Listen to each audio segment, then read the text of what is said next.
Let's learn how to enable one-handed mode. If we enable this feature, sometimes we can use the mobile easily. Go to your mobile settings, scroll down this page and click on additional settings option.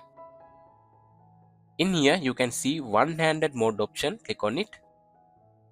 You can enable this one-handed mode in here.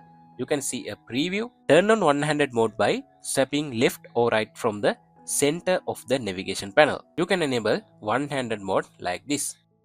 This is very good feature to you. If you like this feature, you can enable it.